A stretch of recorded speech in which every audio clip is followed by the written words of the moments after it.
I wonder if there's a way to downgrade this software, because there's 7.5 things I don't like about the V11 Tesla user interface that we'll be looking at in this video. I'm not a Tesla hater by any stretch of the imagination, and I can generally see the direction Tesla is going with this V11 software update, and it is good. They've simplified the screen, you can now customize it more to your preference, and they've added a bit of colour. And they've even added more cool new features like the light show. And the really good news is that this video was originally meant to be 10 things I hate about version 11. However, since planning it, Tesla have sent some minor updates out and rectified 2 of them. And in hindsight, I've downgraded 1 to a half because it's pretty petty, to be honest. So the chances are, as I'm sure many Tesla owners will feel the same about this update, Tesla will fix these issues pretty soon. And I was only joking about downgrading to version 10, because as a whole, I actually really liked version 11 of the software update, and you can see my full review up here. But since downloading it on Christmas Eve, there have been 7.5 things that have started to annoy me. I will confess some of these are pretty petty, hence the half rating on one of them, but as time goes on, rather than fading into insignificance, they're actually starting to niggle away at me, and I'm going to save my biggest niggle until last, because I'm sure plenty of Tesla owners will feel my pain on this one. So consider this my wish list for version 11.1, and Tesla, if you're listening, there's some very easy fixes to stop these. So first up, I want to charge my Tesla Model 3 to 70%. I come in, I press the charge screen up, I get the slider, I go to slide to 70%, and no percentage indicator. What on earth, Tesla? What are they playing at? Now, as an experienced Tesla owner, I know each of these chunks is worth 10%, and it starts at 50. So I can figure out where 70% is easy enough. But for someone that's new to Teslas and electric cars, not having a percentage slider is probably going to make it pretty tricky. You can set it in the app easy enough, but if you're setting it off the screen, why not have a percentage slider? It seems a really bizarre omission, and I'm pretty certain this will get rectified pretty soon in an update. Next up is the climate control settings in general, and I'm just not a fan. So since the V11 update, they've actually moved all the climate control settings into one. It used to be the case that you had a separate fan button to control the settings and a different one for your seat heaters. But in V11, they introduced automatic seat heaters, which actually get a thumbs up from me, because they start at level 3 when you first get into your Model 3, then drop down to level 2 and then level 1, which pretty much mimicked what I used to do on the manual controls. The issue is they're just not as intuitive if you're new to the Model 3 and you want to kind of personalize your climate a little bit. So for example, if you want to just adjust something in the climate settings but maybe not have the fans on, you will touch the temperature gauge. Not as obvious as touching a fan. But if your climate control isn't on, then you have to turn it on before you can access the settings. A way around this, I found, if you swipe up, it brings up the settings straight away from anywhere on the screen, but it does automatically turn your climate control settings on straight away, which if you're maybe just looking to defrost a window or something like that, or put it into dog mode, camp mode, it just doesn't seem sensible to automatically turn it on every time and then you have to turn it off. I'm also finding that they could just do with adjusting how you preheat your Model 3 a little bit with the auto seat heaters, because I find when I preheat my Model 3, it will come on at level 3, level 2, level 1, but it doesn't quite take the chill out the seats by the time you got back to your Model 3. That's an easy fix for Tesla, they can adjust the timings. I don't know, just going forward, I'm finding I'm liking these climate controls less and less. In an ideal world, you wouldn't have to tweak them, but in reality, you frequently do. Now, there's ways around it by using the voice control, but these still aren't 100%. And with all this space at the bottom of the screen, just give us that little bit of customization to kind of like put the climate controls as to how we want them, maybe. Just an idea.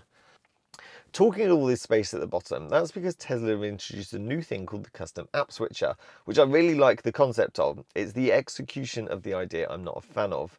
So the plan is that any apps that you access frequently or want to have quick access to, you can now put at the bottom of the screen, which gives us way more customization to the Model 3 screen than we've ever really had. My gripe with it is that a lot of these apps you kind of probably going to use stationary, so you don't necessarily need one button access to. And it would have been good to include things like the driver's seat heater, for example, or many of the other apps and features that have kind of hidden away now in this V11 software update. Maybe this is the first step and all of that is to come, in which case this will be really great for customization. We'll just have to watch this space and wait and see. So moving on to the driver display and visualization, I really like what they've done with this. They've tidied it up, there's some crisper fonts, and they've made some more space. The issue I have with it is what they've chosen to do with this space. Tesla seem to have favoured using the space at the bottom of this screen where your Model 3 sits. So my next issue is where the navigation appears when you have something on your main map screen.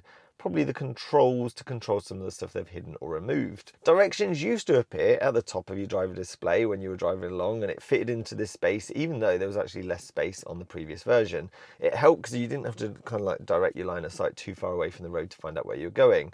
However, in the V11 update, if you've got something on your main screen, the directions now appear at the bottom, and they have to zoom in on your Tesla Model 3 a little bit and change all of that. Not to mention, your line of sight is now further away from the road, which means you've got a higher chance in having a collision or missing something that's going on in front of you.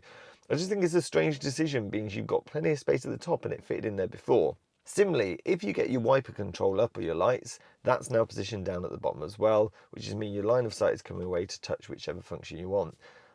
Seems a really odd, strange decision, and it seems to make more sense to put it up at the top. But I don't know. What are your thoughts on that one? Okay, on to my half a problem, because it is really small, and this is the one I changed in hindsight because I think most people won't have even noticed it. But it's to do with the blind spot camera feature, and it's a really great feature, nothing wrong with the feature itself. If you haven't turned it on yet, go into autopilot and that's how you access it.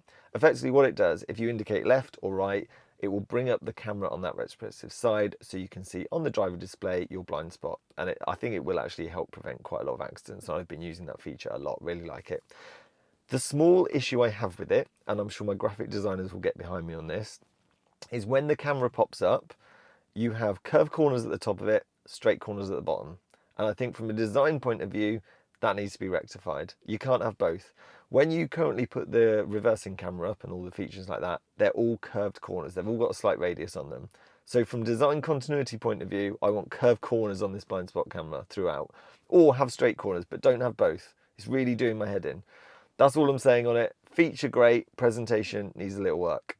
Moving into my top 3, and this might be unique to me, so if it annoys you as well, please let me know so that I'm not alone out there. But it's to do with the radio app. Now, you used to get a favourites tab where all your favourite radio stations could be, and it was really easy just to have that up, and when you wanted to go to it, you just press the button. Well, now in version 11, they've actually combined a recent and favourites tab together. But the issue I have with it is depending on what you listen to last will depend on the order that they present on the screen.